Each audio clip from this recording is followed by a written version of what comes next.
Olá, turma. Sou o professor Ananias Neto. Vamos dar início à disciplina Rede de Computadores 1, que faz parte do curso de Tecnologia em Sistemas de Telecomunicações do Instituto Federal do Pará. Bem, a nossa aula de hoje é uma aula introdutória sobre os conceitos básicos e posteriormente vamos falar em outras aulas sobre os modelos de referência de redes, o modelo OSI e o modelo TCP. Então essa é uma aula inicial, onde vamos entender alguns conceitos iniciais sobre a disciplina de rede de computadores, os conceitos relacionados à área de rede de computadores.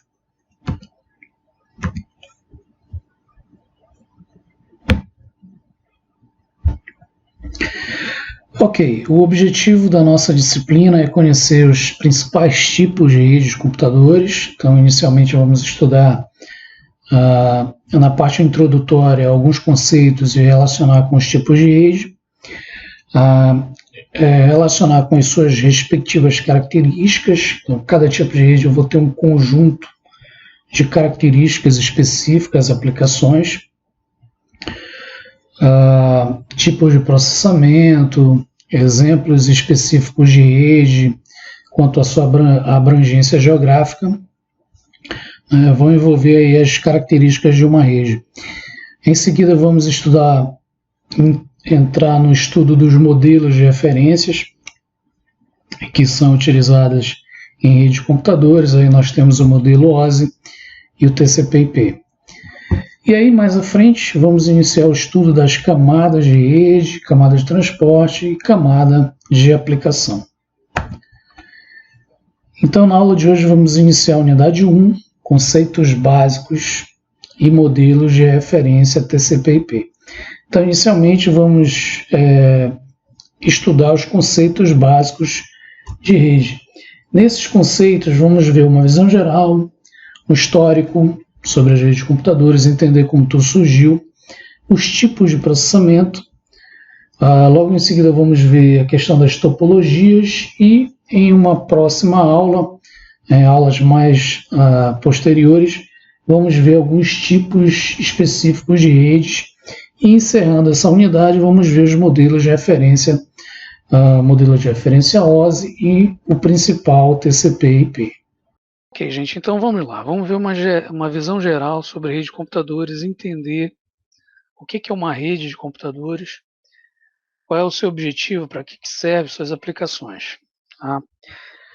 Bem, só para a gente entender um pouquinho, as redes de computadores, elas foram criadas com o intuito de levar comunicação a diversos pontos, geralmente de um sistema de comunicação. Então hoje, na realidade, as redes elas são bem mais amplas, mas elas surgiram de forma limitadas. Hoje elas são bem mais amplas, abrangendo aí um grande espaço geográfico.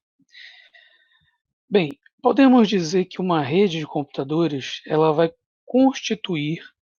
Então a primeira coisa que vocês devem aprender é que uma rede de computadores ela é constituída de elementos processantes. Professor, o que seria um elemento processante? É tudo aquilo que tem poder de processamento e armazenamento, memória. Então, uma rede ela é composta de um conjunto de módulos processadores interligados por um sistema de comunicação que compartilham informações. Então, nessa imagem aqui do lado, vocês estão vendo um conjunto de elementos, computadores, servidores, roteadores, modems, equipamentos sem fio, roteadores sem fio. Todos esses equipamentos interligados por um sistema de comunicação, que a gente vai aprender mais à frente, que são os enlaces de dados.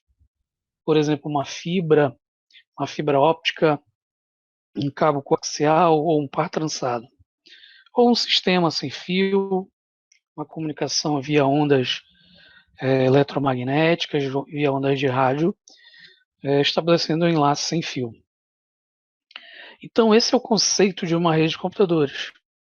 O conjunto de elementos que processam, interligados por um sistema de comunicação, e o objetivo principal, compartilhar informações. Bem, no geral, podemos dizer que uma rede ela é um sistema colaborativo. Então, os elementos envolvidos dentro de uma rede, que vocês enxergam aqui na imagem, eles são autocolaborativos, eles se ajudam, né, a trocar essas informações. Então, a rede ela é uma rede colaborativa. Os equipamentos, os dispositivos, os enlaces ajudam a esse compartilhamento da informação entre um ponto e um outro, um ponto A e um ponto B. Bem, dentro das redes nós temos algumas características interessantes. Então eu vou pontuar aqui algumas para vocês.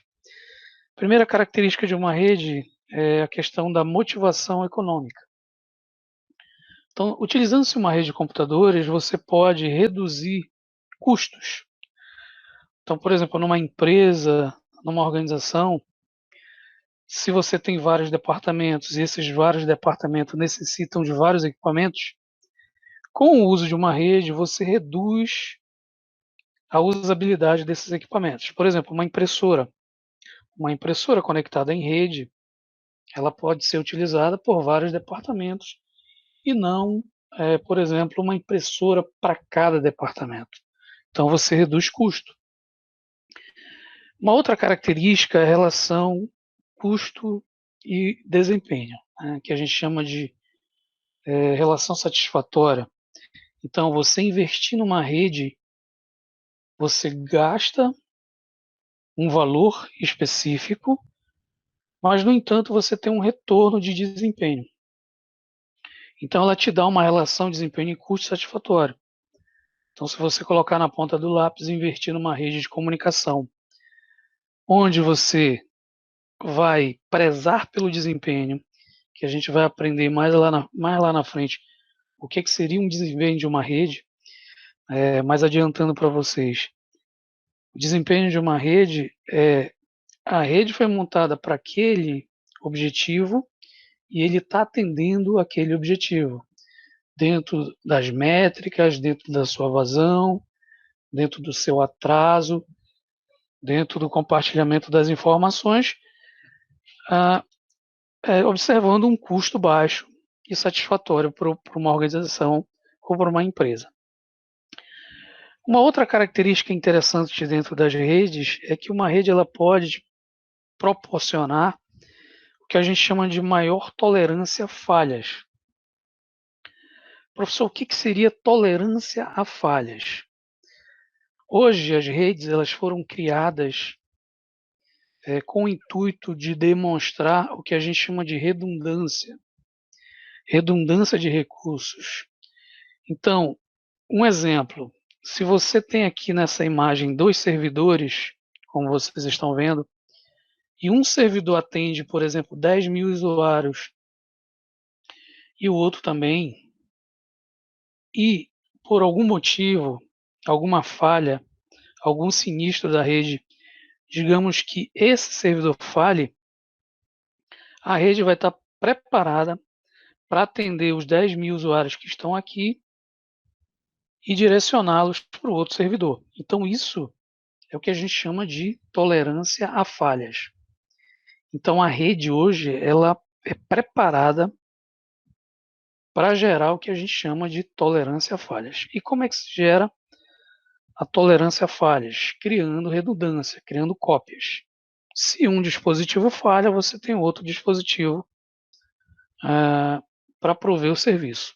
Então, se um enlace de dados falha, imagina que esse enlace falhou, não tem problema, eu tenho de baixo, eu tenho de cima. Então, isso é uma redundância. Ou seja, é um modelo de falhas para evitar possíveis problemas dentro da rede. E uma outra característica interessante é a chamada escalabilidade natural da rede. Professor, o que é escalabilidade? Escalabilidade é o poder de expansão da rede. Então, um exemplo que a gente tem hoje muito marcante na vida das pessoas é a internet. A internet é uma rede altamente escalável, ela tem uma alta escalabilidade. Então, significa que as redes de computadores elas têm uma escalabilidade natural, poder de expansão, de acordo com as necessidades que vão surgindo, eu vou expandindo a minha rede e essa rede vai sendo expandida sem perder desempenho. Então, no resumo, gente, rede de computadores ela tem como intuito compartilhar informação. Como é que ela compartilha? Interligando um conjunto de elementos que processam dados. Lembrando, processar é você armazenar e ter um processador, tá? Interligado por um sistema de comunicação. Então, essa é a definição clássica de rede de computadores. Ok, agora a gente vai ver um pouquinho sobre o histórico das redes, para a gente entender como é que a rede evoluiu, como é que ela surgiu e até a gente chegar nos dias de hoje. Bem, se a gente for colocar na ponta do lápis, as redes de computadores elas iniciaram efetivamente na década de 70 a 70. Né? Então, alguns estudos apontam início de 60 e a sua efetivação na década de 70. Então, entre os anos de 1961 e 1972, surgiram lá os primeiros princípios da chamada comutação de pacote. Bem, a gente vai entender que existem duas formas básicas de computação, daqui a pouco eu vou explicar para vocês. Uma é chamada comutação de pacotes, a maioria das redes hoje, as redes atuais, trabalham com a chamada comutação de pacote, e a outra seria a comutação por circuito. Então eu vou mostrar agora para vocês o que seria, através de um esquemático, um diagrama, a diferença entre comutação de pacote e comutação de circuito.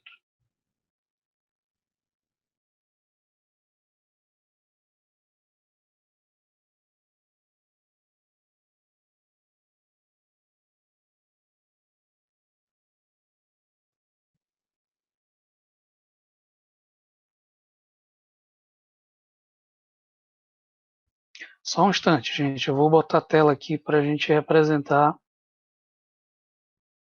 a comutação por pacote e a comutação por circuito. Então, eu vou abrir aqui o AutoDraw. Eu vou fazer um desenho específico, tá? Eu vou já explicar para vocês. Então, imagina que aqui eu tenho um equipamento de rede. Aqui eu tenho mais outro.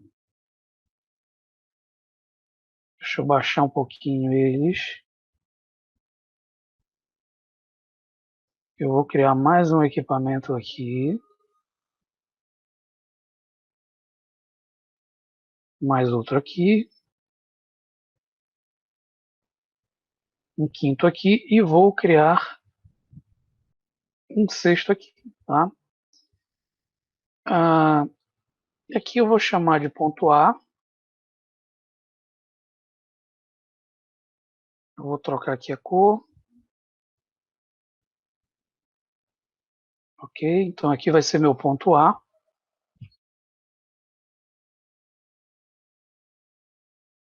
E aqui do outro lado vai ser meu ponto B. Então, qual é o objetivo desse diagrama para vocês entenderem? Lembrem que eu falei para vocês, uma rede ela é composta de um conjunto de elementos processantes interligados por um sistema de comunicação. Então, eu vou representar aqui, por exemplo, através dessa linha alaranjada, um sistema de comunicação. Por exemplo, imagina que isso aqui seja um enlace de comunicação, que a gente vai aprender mais à frente, ou uma fibra óptica, ou um cabo metálico, um serial, algo do tipo. Então aqui eu vou botar mais um. Aí eu vou interligar mais outro ao ponto B. E aí vários enlaces. Aqui, mais outro aqui. Um enlace dentro desse ponto a esse outro, e finalmente aqui interligando ao ponto B. Então imagina que aqui nós temos uma rede onde eu vou ter o meu ponto de origem, ponto A, e o ponto B.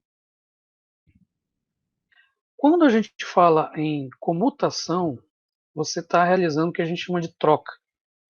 Vocês vão ver que as redes elas trabalham com trocas de dados. Então, cada equipamento que vocês estão vendo aqui, representado por esse círculo, a gente vai aprender mais à frente, são os chamados roteadores. São equipamentos de encaminhamento, processo de rotas dentro da rede. Bem, no início da comunicação, as redes eram representadas, eu vou colocar aqui uma fonte menor,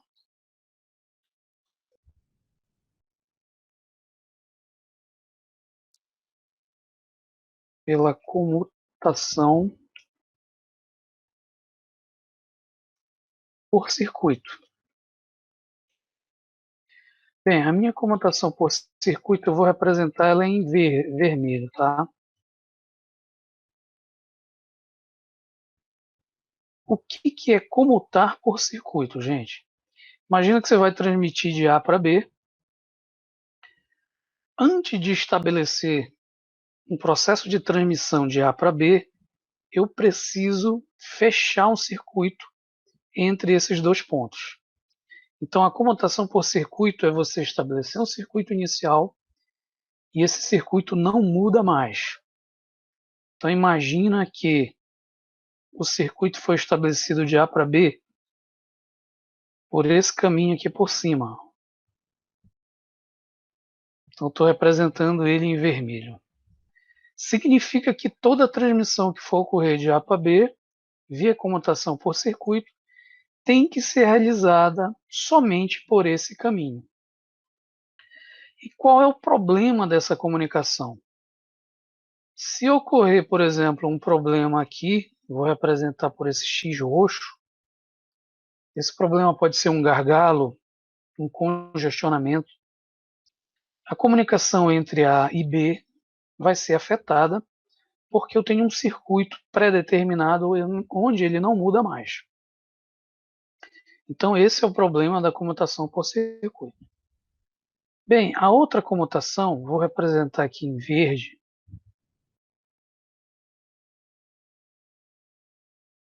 comutação por pacote.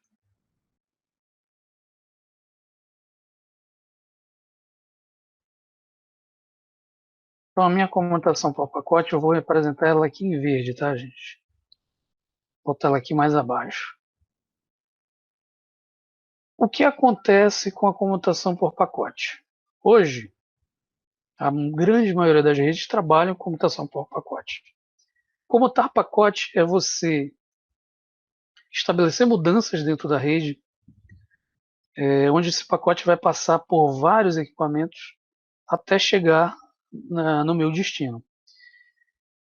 No entanto, ele é diferente da comutação por circuito. A comutação por pacote vai acontecer de acordo com a necessidade da rede. Então, por exemplo, se eu quero transmitir de A para B, ele só tem como transmitir desse equipamento para esse. Quando chegar nesse outro, ele tem duas opções. Lembrem-se, comutação por circuito, eu só tinha uma aqui. Agora eu tenho duas. Então, se essa estiver congestionada, obviamente ele vai escolher esse novo enlace. Percebam que aqui eu também tenho duas. Então, se tiver, digamos que esteja congestionado de cima, vou representar aqui pelo roxo, o que meu equipamento vai fazer? Ele vai escolher, obviamente, o caminho de baixo, até chegar no meu ponto destino.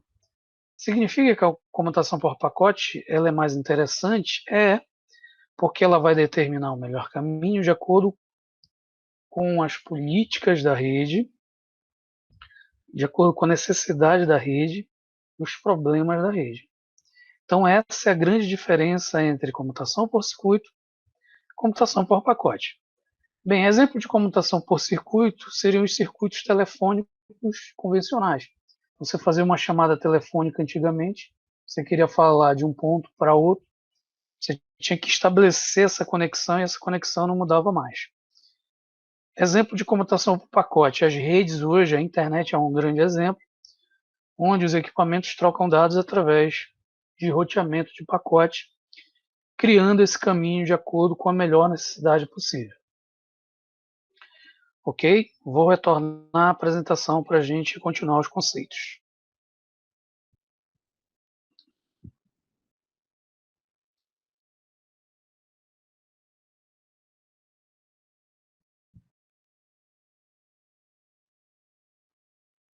Ok, gente, então isso é a comutação por pacote que eu acabei de explicar para vocês. Bem, em relação à questão histórica, vamos entender um pouquinho como surgiram as redes.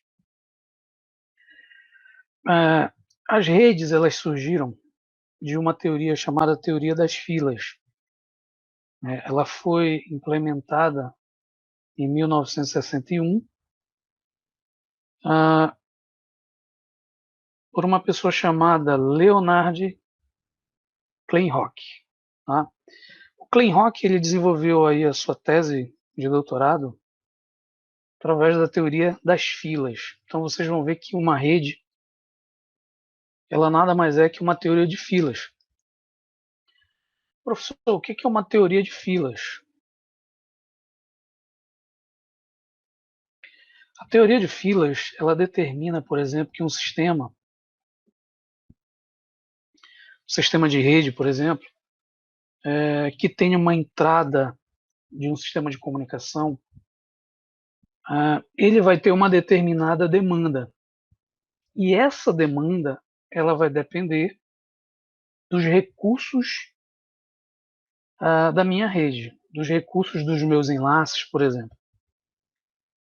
E esse recurso, gente, eles são recursos finitos. Então você vai ver, por exemplo, que um enlace de comunicação, uma fibra, por exemplo, se a gente comparar com um par trançado ou um cabo metálico serial, o cabo metálico serial ele vai ser bem limitado, bem finito em relação a uma fibra óptica. Então, esse recurso finito ele pode ser regido por um sistema de fila. Então, para a gente entender a forma mais simples, uma fila de banco, né? Quem chega primeiro é atendido primeiro. Quem chega por último é atendido por último. Então, numa rede, se um pacote chega primeiro, ele é roteado primeiro. Se esse pacote chegar por último, obviamente ele vai ser roteado por último.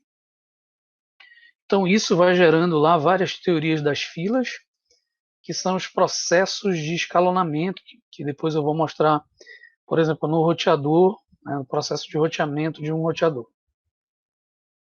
Então, o Kleinrock ele trouxe para a computação, um engenheiro na área da computação, essa proposta bem interessante, né?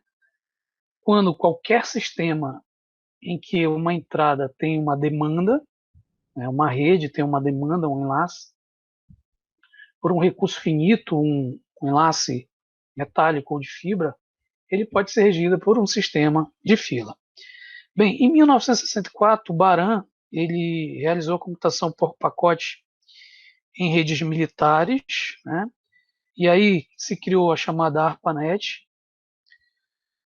concebida lá pelo projeto da DARPA, um projeto militar dos Estados Unidos. Em 1969 surgiu o primeiro nó. Nó, gente, é um ponto de distribuição da rede. Então, vocês vão ver que na distribuição de uma rede mundial de computadores com uma internet, nós temos vários nós, e esses nós distribuem conexões no mundo todo, pelos países. Nos países vão distribuir por regiões, setores geográficos, chegando em determinadas localizações.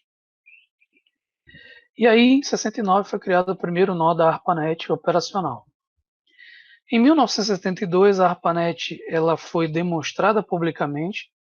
Então, eles mostraram algumas conexões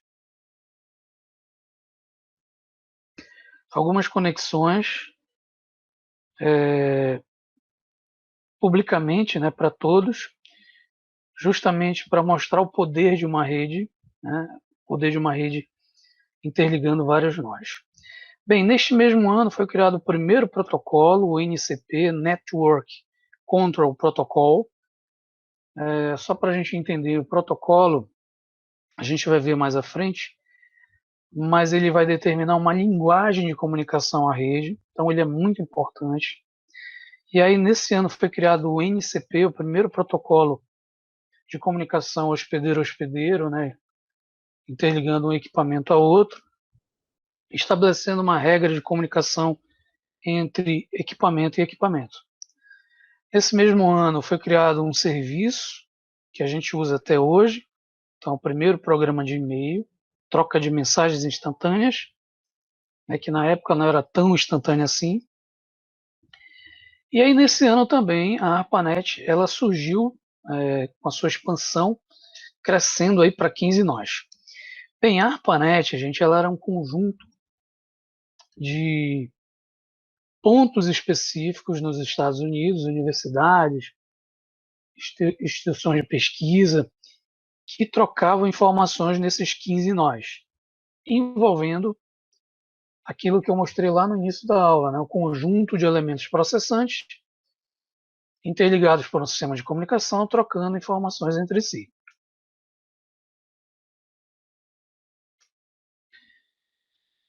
Ok, em 1972 até 1980, o que surgiu? As interredes, as novas gerações de redes, as redes novas e proprietárias. Então, surgiram várias empresas, criaram as várias redes e tudo mais. Em 1970 surgiu a LoRaNet, uma rede via satélite de comunicação através de trocas de mensagens por satélite no Havaí. Então eles interligaram duas antenas via satélite e trocaram informações. E aí, em 73, surgiu o grande marco da rede de computadores, que é a proposta da rede Ethernet, criada pelo Metcalfe.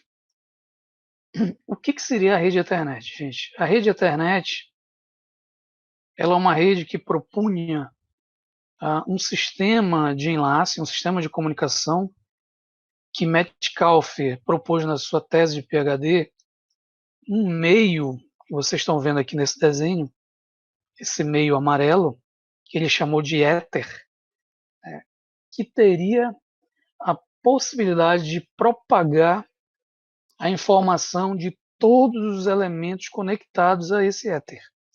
Então, nesse desenho, vocês estão vendo aqui pontos conectados ao éter. O éter nada mais é que um cabo metálico onde eu conseguia propagar o sinal elétrico. Então, o sinal elétrico ele se propagava dentro desse meio onde eu conseguia transmitir. Então, ele chamou esse equipamento de transceiver. Esse transceiver foi ligado à estação de trabalho, né? A gente poderia dizer que é o computador. O computador emitia o sinal dentro do éter e todo mundo conectado a esse éter recebia essa informação. Então, esse foi um dos grandes marcos da rede de computadores, criando a tecnologia Ethernet. Bem, em 74, o CERV e o CAN criaram uma arquitetura para interconexão de redes. Mais à frente a gente vai entender sobre os modelos, os padrões da arquitetura, que é uma forma de organizar as interconexões e padronizar as redes. Então, nesse ano, eles criaram essa padronização, até porque na época surgiram vários tipos de rede e essas redes não se interligavam, elas tinham problemas de interconexão.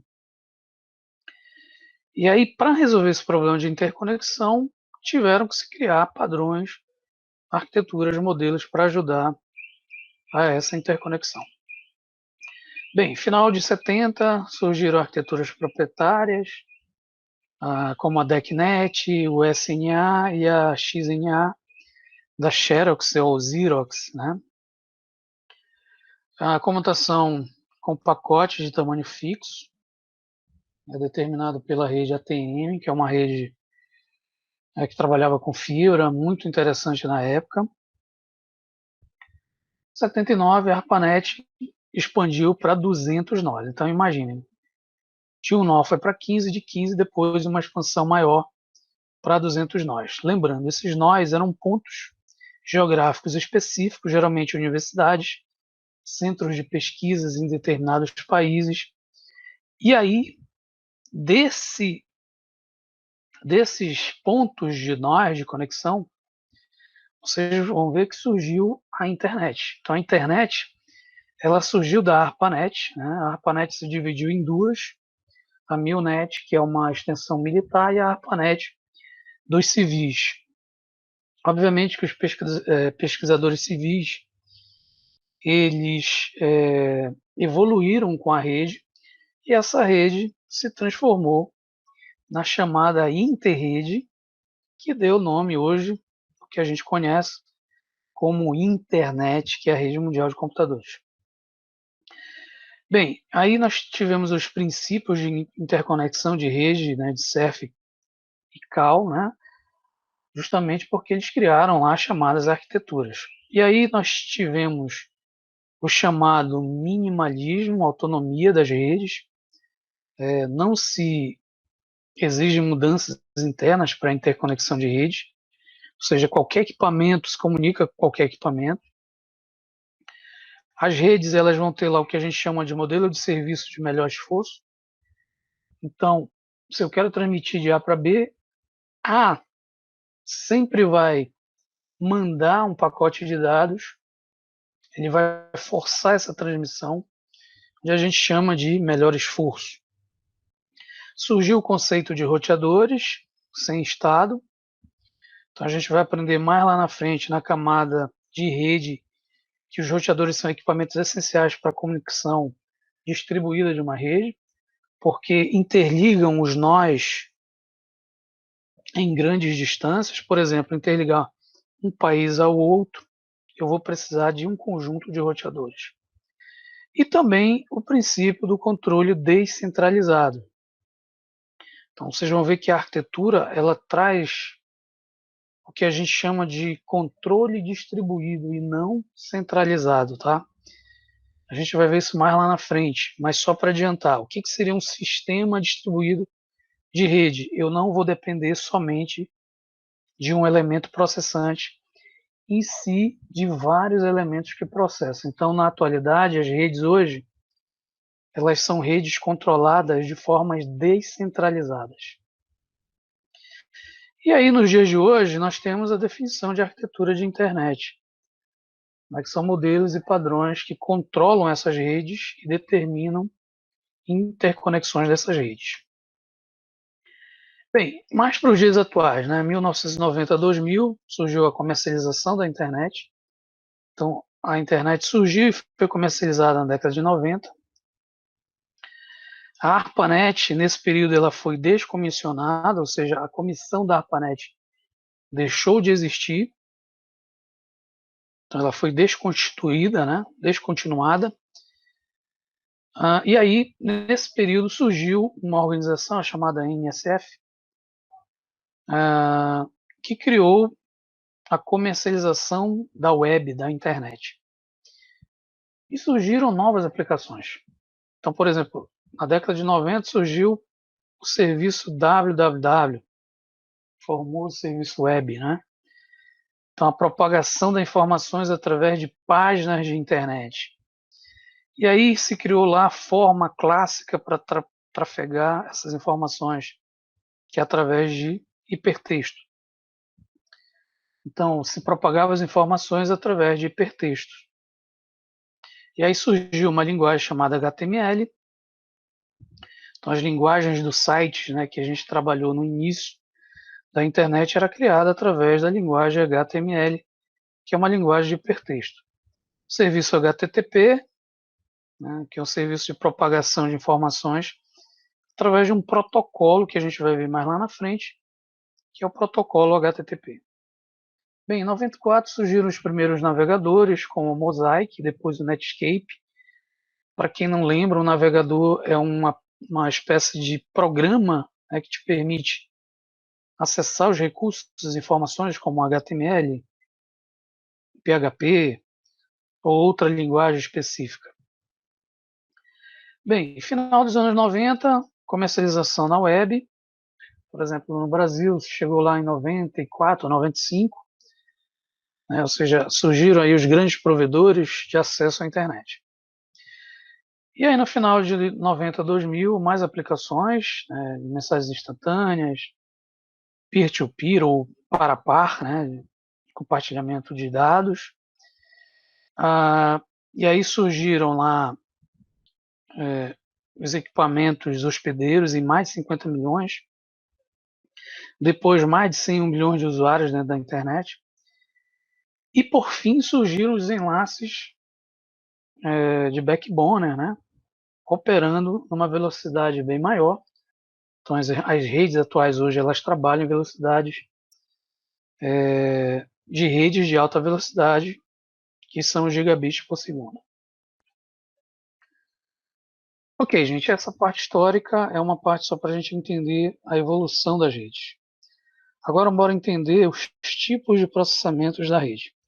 E aí nós vamos entrar num conceito muito importante, que é o modelo de arquitetura.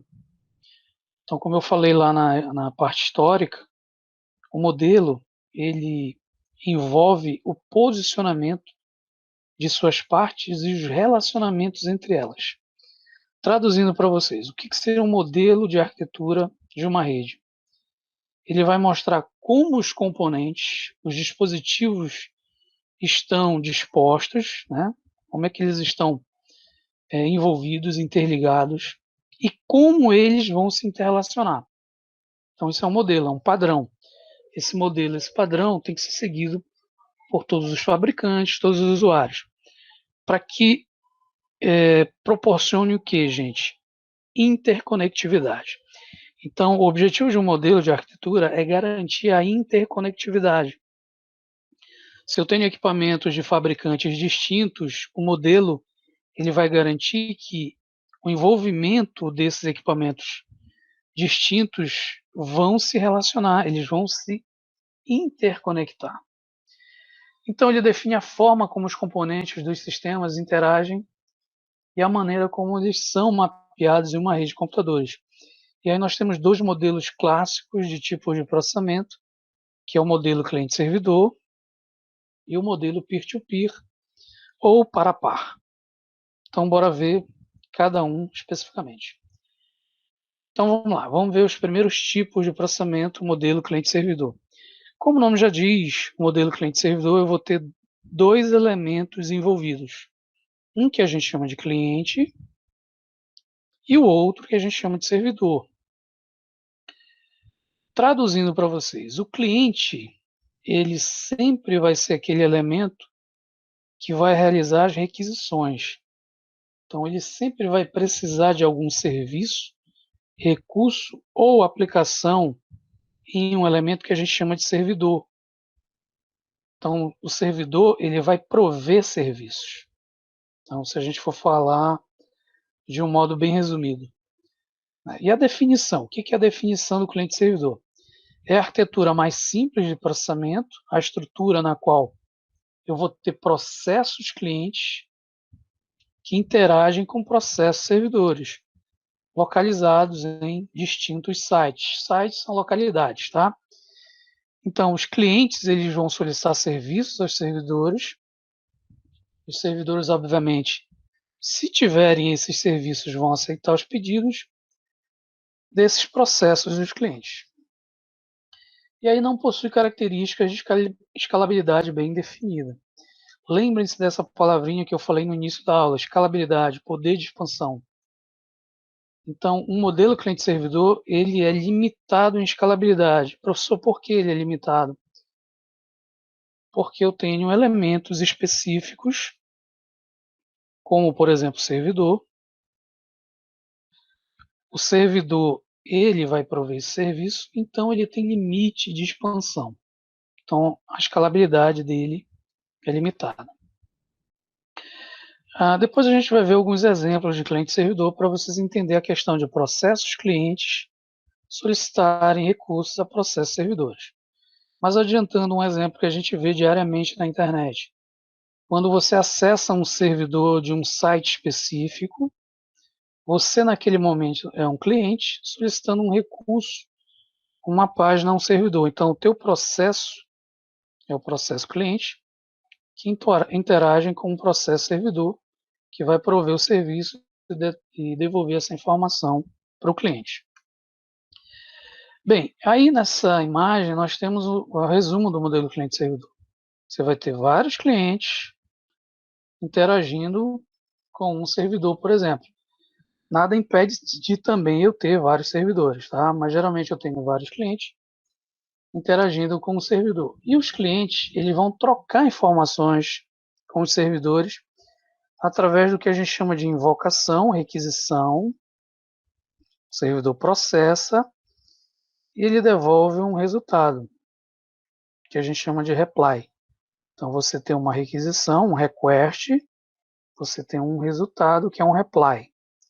Então sempre vai ser assim: cliente inicia a comunicação através de uma invocação, o servidor processa essa informação e devolve um resultado. Como eu falei da página de internet, você pede uma página do Instituto Federal do Pará, www.ifpa.edu.br, no navegador, né, da tua página de internet. Isso vai ser uma requisição, uma invocação, chega no servidor, o servidor processa e devolve um resultado mandando um reply. E isso vai acontecer com vários clientes simultaneamente. Bem, as características do cliente-servidor: uma comunicação síncrona. Professor, o que seria assíncrona? Segue um sincronismo. A gente vai ver que existe a comunicação síncrona e assíncrona. A grande diferença é que na síncrona você tem um tempo limite início e um tempo limite final. Ele não muda. Então essa é a comunicação síncrona. A assíncrona, esse tempo limite início e final, eles podem variar. Então essa é a grande diferença. No cliente-servidor, a comunicação ela sempre vai ser síncrona. Então, por exemplo, quando você pede uma página de internet, ela tem um tempo início de invocação, tem um tempo início de resultado, final de resultado. Tem que acontecer dentro desse tempo. Tá? Uma outra característica que é uma comunicação bloqueante. Bloqueante, eu vou em determinado momento da comunicação bloquear um dispositivo, um processo, ou do cliente ou do servidor, para garantir a comunicação. Então a gente diz que esse tipo de processamento ele é bloqueante. Então, um exemplo: quando o cliente faz uma requisição, nesse momento ele somente faz a requisição. O servidor pode estar num estado de bloqueio. Quando eu tenho o processo inverso, quando o servidor vai mandar a informação ao cliente, agora o cliente está num estado de bloqueio enquanto o servidor manda a informação. Bem, ele é o tipo de comunicação confiável, então ele estabelece comunicação entre cliente e servidor e ele vai garantir a comunicação confiável entre cliente e servidor. Trabalha o tráfego em ambas direções, ele é bidirecional. Tá? A gente vai ver depois, mais lá na frente, alguns tipos de sistemas bidirecionais. O servidor ele pode prover múltiplos serviços ao mesmo tempo para vários clientes, como vimos nessa imagem. Então, tem um servidor provendo serviços ao mesmo tempo para vários clientes. A comunicação ela utiliza do conceito de requisição, como vocês viram aqui, ó, a invocação, e a resposta do servidor, que é o resultado. Então, essas são as características cliente-servidor. Bem, aqui nós temos um exemplo de requisição-resposta. Então, sempre, gente, cliente requisita através de um request, uma requisição, ao servidor. O servidor processa e devolve uma resposta que é um reply, ou reply. Tá? Então, sempre vai ser desse jeito. Requisição, resposta. Então, sempre parte do cliente requisitando ao servidor. Então, vocês vão ver que toda vez que se falar em processamento cliente-servidor, eu sempre vou ter um cliente requisitando a um servidor. e o servidor processando e devolvendo ao cliente. E aí, naquele conceito, né, das características do cliente-servidor, eu posso ter isso sendo realizado em múltiplos clientes. Posso ter o cliente A, o cliente B, fazendo a requisição ao mesmo tempo ao servidor. E aí, lembrem-se da escalabilidade. O servidor ele vai ter um limite. Se eu colocar muito cliente requisitando a um servidor, vai ter um momento que eu vou chegar nesse limite. Significa, obviamente, que o cliente-servidor ele é limitado em escalabilidade. Bem, vamos ver agora alguns exemplos de cliente-servidor. Então, a internet é um grande exemplo. Nós temos, por exemplo, servidores de aplicação, web, e-mail, FTP e DNS, como vamos ver no decorrer do curso, que são serviços que estão dispostos dentro de um servidor. E os clientes conectados à internet solicitam esses serviços. Então, eu posso ter vários elementos aqui, clientes, solicitando vários serviços distintos, diferentes em servidores. A gente vai aprender que isso é feito através de um conceito de porta. Então, por exemplo, se essa primeira máquina quer um serviço web, uma página HTTP, ele vai pedir acesso a uma porta 80 desse servidor. Se essa última máquina, por exemplo, quiser o serviço DNS, que é totalmente do serviço web, a gente vai aprender que ele é um serviço de tradução de nomes, ele já vai trocar porta para uma porta de número 53. Então isso vai distinguir os serviços dentro do servidor. Então é dessa forma que você acessa diferentes recursos e serviços na rede. Bem, esse outro exemplo nós temos um cliente-servidor que a gente chama de rede VPN, uma rede de acesso remoto VPN. VPN significa Virtual Private Network, é uma rede privada virtual, onde eu tenho um cliente VPN se conectando a um servidor VPN. E qual o intuito dessa conexão? Criar uma conexão segura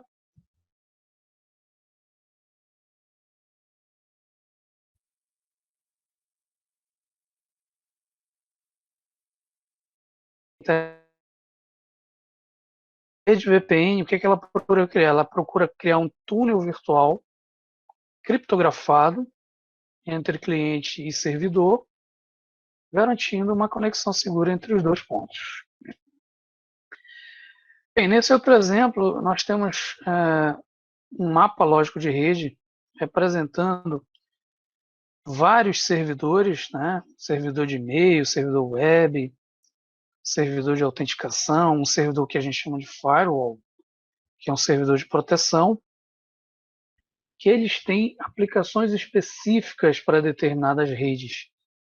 Então, nesse mapa, nós temos a conexão de uma rede aqui em Belém, uma rede em Santarém e uma rede em Marabá, por exemplo.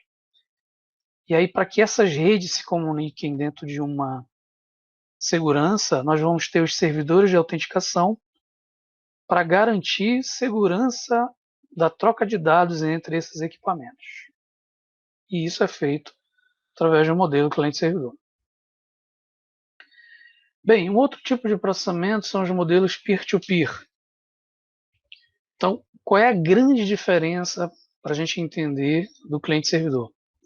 Peer-to-peer ou para par, eu não tenho a classificação de um cliente e de um servidor. Todos os processos envolvidos em uma tarefa, atividade, recurso, eles vão desempenhar funções semelhantes, interagindo cooperativamente como pares. Então, resumindo, o modelo peer-to-peer, eu não tenho a figura do cliente e não tenho a figura do servidor. Todos podem ser cliente, todos podem ser servidor. Cliente e servidor, eu tenho isso bem definido. Um indivíduo é cliente que sempre vai solicitar uma requisição a um servidor. Então, não há distinção de processos clientes e processos servidores. Nesse modelo, não há distinção de execução entre computadores localizados em diferentes sites. O que simboliza isso?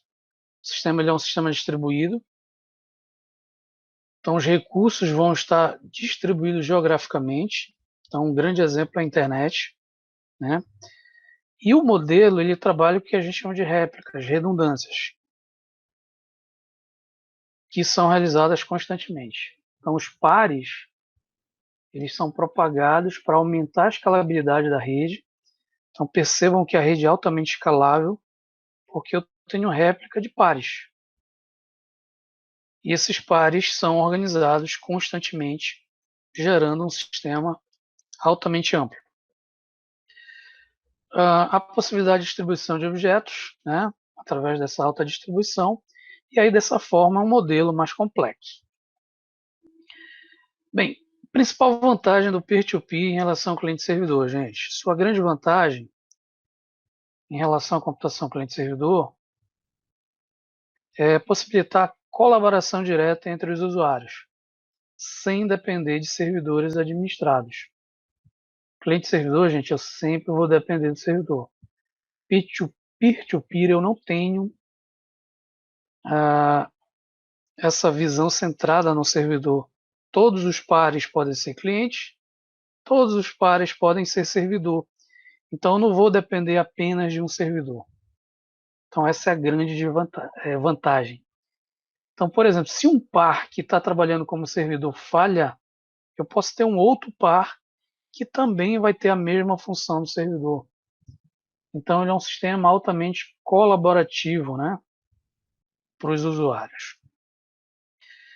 Bem, outras vantagens. Não é necessário investimento adicional, né, de equipamento físico de alto desempenho para coordenar uma rede peer-to-peer, até porque a estrutura já está montada, já está disponibilizada.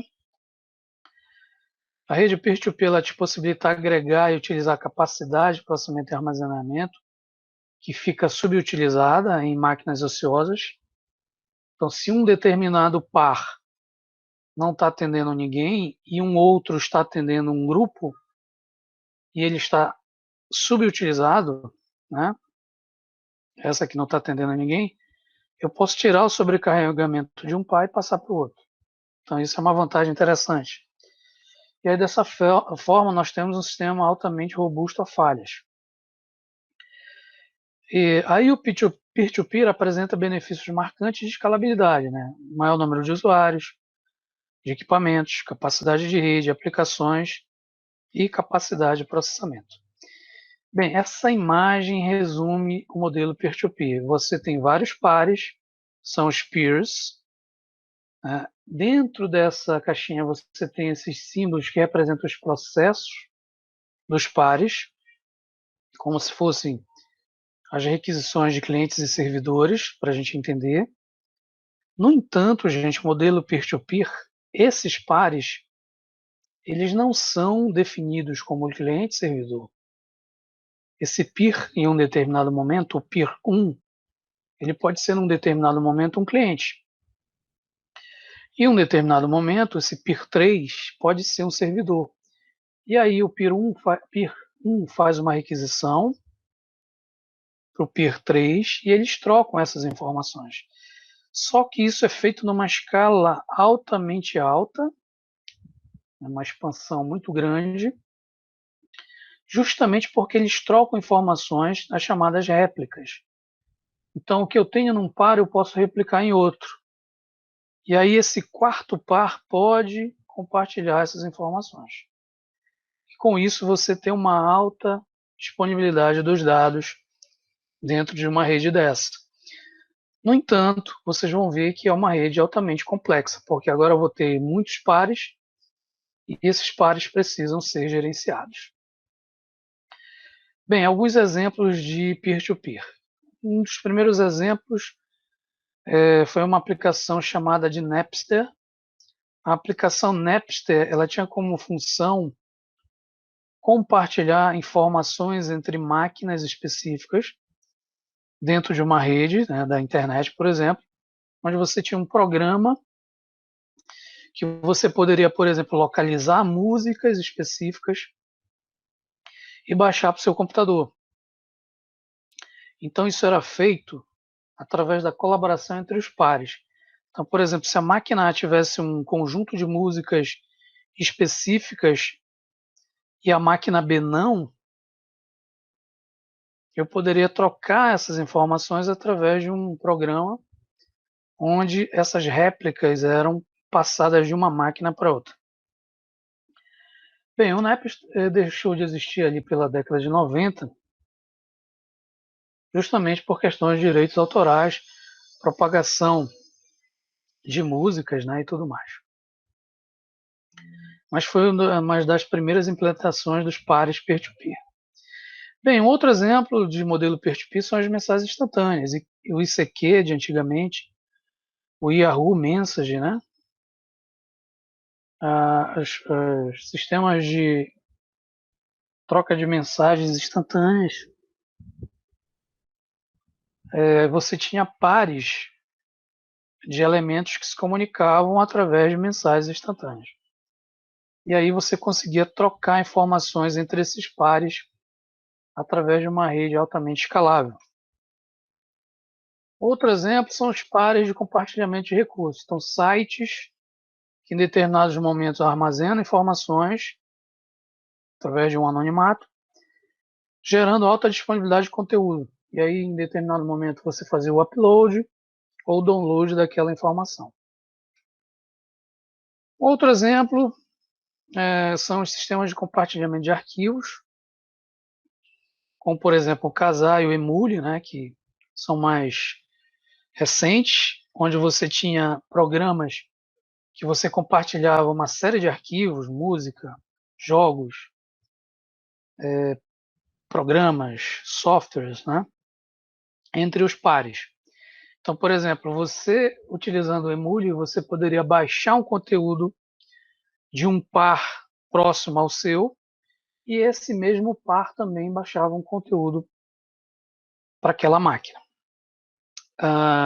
O grande problema nesses compartilhamentos de arquivos, por exemplo, principalmente do Emule, era a questão da segurança, né?